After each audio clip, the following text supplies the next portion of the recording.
Welcome to your deep dive.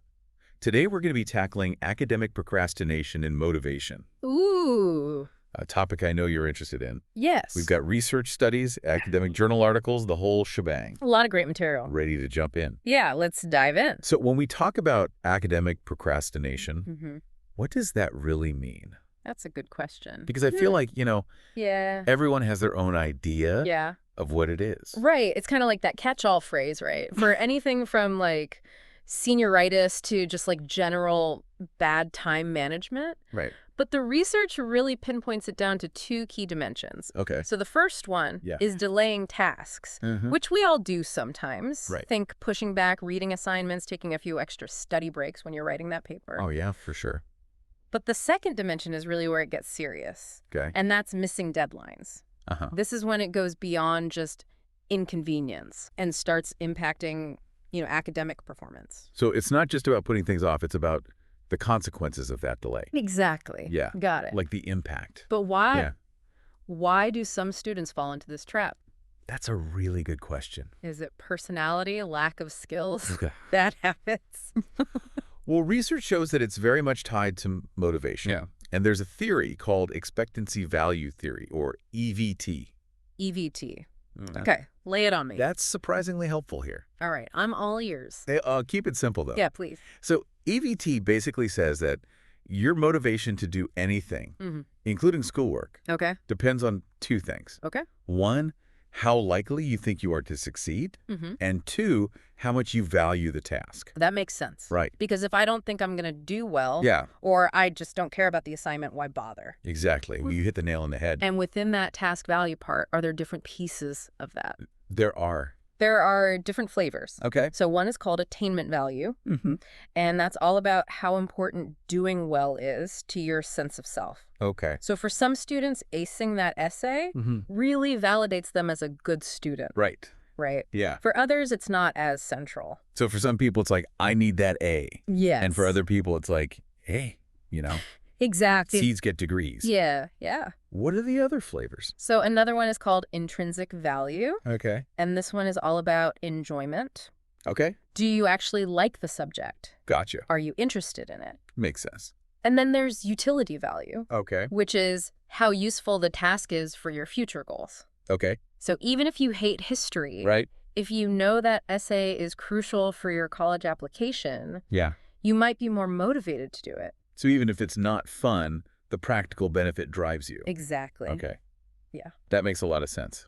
But what about when even those benefits aren't enough? Mm-hmm. Right. Like what else is there? That's where cost comes in. It's like Okay. the flip side of value. Oh, What are the negative aspects of doing the task? okay. So the effort required, the stress, maybe missing out on other things. Right.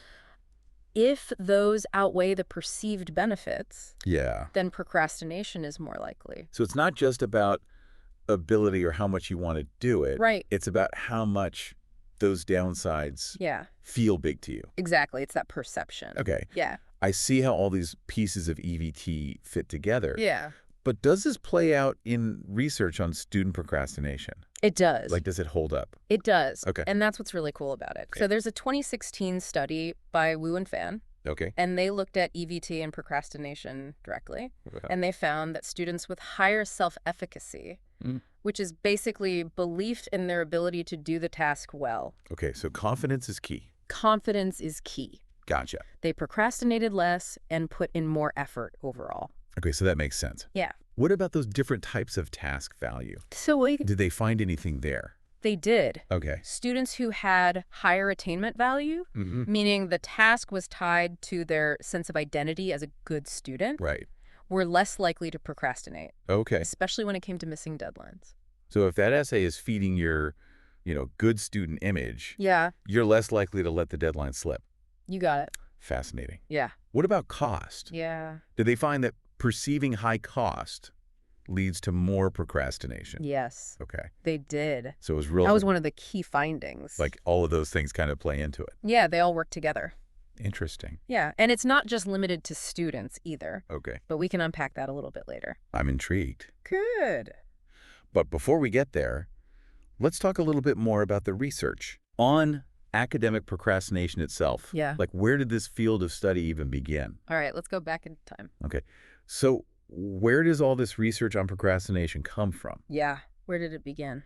Is it a new area of study? Well, it's actually got surprisingly deep roots. Okay. One of the early landmark studies was way back in 1978 Okay. by Roger Steckner and Mewborn, Yeah. and they were looking at modifying smoking behavior, Smoking. believe it or not. That seems like a far cry from Yeah. procrastinating on homework. Right. Yeah. But what's fascinating is they used a fear-based approach, Sure. increasing smokers' awareness of the negative consequences. Mm-hmm. And it actually led to people quitting. Hold on. Yeah. Are you suggesting we scare students into doing their work? No, no, no. Of course not. Okay. It's about finding the right balance. Right. But it raises an interesting question. No? Could we adapt that idea to procrastination, Mm. maybe by highlighting the real downsides? Right. Without being, overly threatening. Right. We could nudge students in a positive direction. Interesting. Yeah. Okay, so that was back in the 70s. Mm-hmm. What's the state of procrastination research today? Well, a 2021 review by Sintan and McPherson Okay. pointed out that a lot of the research relies on questionnaires, basically asking students to self-report their procrastination habits Right. and motivations. That makes sense, but I can see some potential issues there. Yeah. What do you think? Well, people aren't always the best judges of their own behavior, are they? Exactly. Yeah. Plus, it limits the kind of insights we can gain. Okay.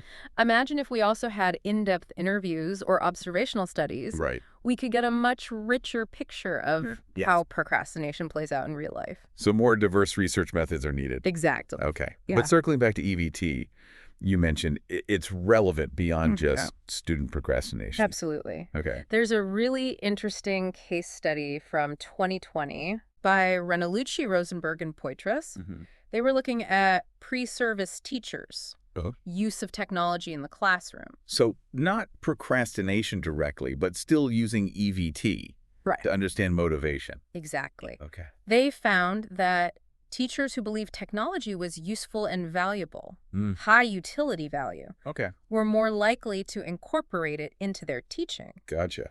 So it highlights how those same motivational principles Right. can apply in different contexts. This is blowing my mind. Good. So if EVT can help us understand teachers' motivations, Yeah. could it also apply to things like Mhm. workplace productivity or Right. even personal goals? That's what's so exciting about this area of research. Yeah. It has so much potential.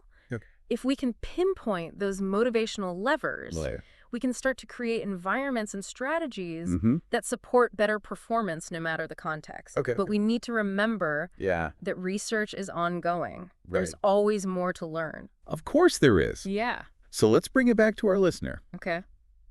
Why should they care about all this? Yeah. Why does it matter? What's the takeaway message? Well, understanding the motivational roots of procrastination Mm-hmm. isn't just about academic success. Okay. It's about empowering people in all areas of life. Okay. I'm intrigued. Tell me more. Okay, so we've got this powerful tool, EVT, Mm-hmm. that can help us understand procrastination. Yeah. But how do we actually use it Right. How do we make a change? to make a change? Yeah. Give me an example. Okay. Let's say I'm staring down this huge work project. Mm-hmm. I'm feeling totally overwhelmed. Yeah. Where do I even begin? Well, first, think about your expectancy for success. Okay. Do you believe you can actually do this? Mhm. If not, Yeah. break the project down Great. into smaller, more manageable chunks Okay. that can really help boost your confidence. Yeah, so instead of looking at the whole mountain, Yeah. I can focus on taking those first few steps. Exactly. Got it. Yeah. What if the problem is I just don't care about the project? The dreaded low task value. Yeah.